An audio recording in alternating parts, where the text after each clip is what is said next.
Hello again. My name's Gabe Zollner. I've got a question. How many more of our military needs to die, be maimed or crippled? Do you not think 14 years of fighting a war is enough? The reality is, nothing's going to change. I just read that 5 U.S. soldiers were killed in Afghanistan due to friendly fire. From what I read, the 5 that were killed called in for air support. They were being attacked by the Taliban. And a B-1 bomber that came in to help dropped its ordnance right on top of them. The reality is nothing is going to change. That country has been in conflict from the beginning of time, pretty much. They fight with us or they fight with each other. That's what they do.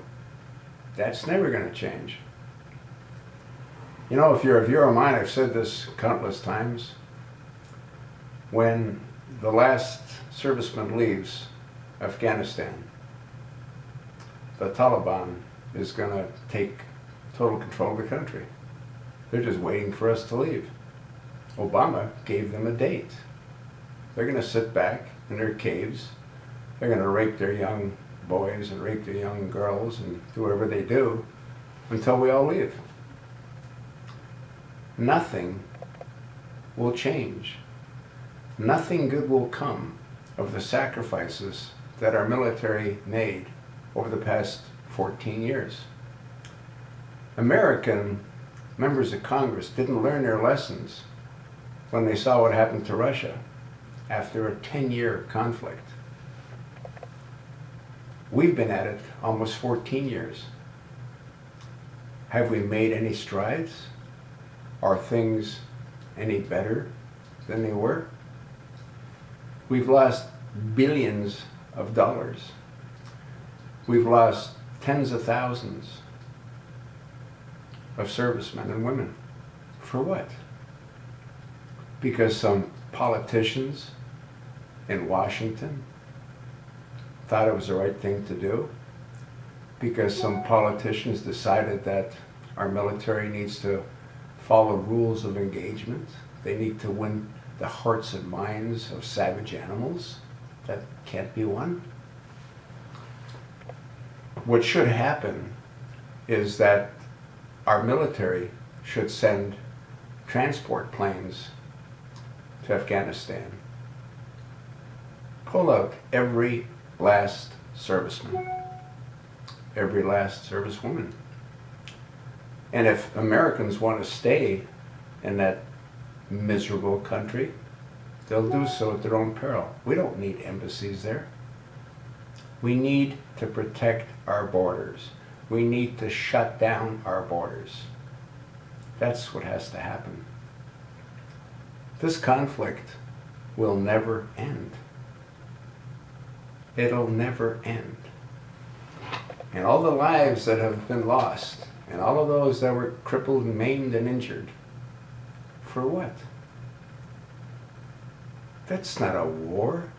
You fight a war when you go in, pardon the expression, balls to the wall. You get her done. We haven't done that. We have such awesome firepower. We can obliterate that entire country. I'm not suggesting that we should do that. But in Iraq, when we had that town, Fallujah, all surrounded, and they were nothing but militants in there, we should have said, send out your women and children, and we vaporized the town. But we didn't. How many lives were lost in that conflict? For what? Is Iraq any better off now than it was before?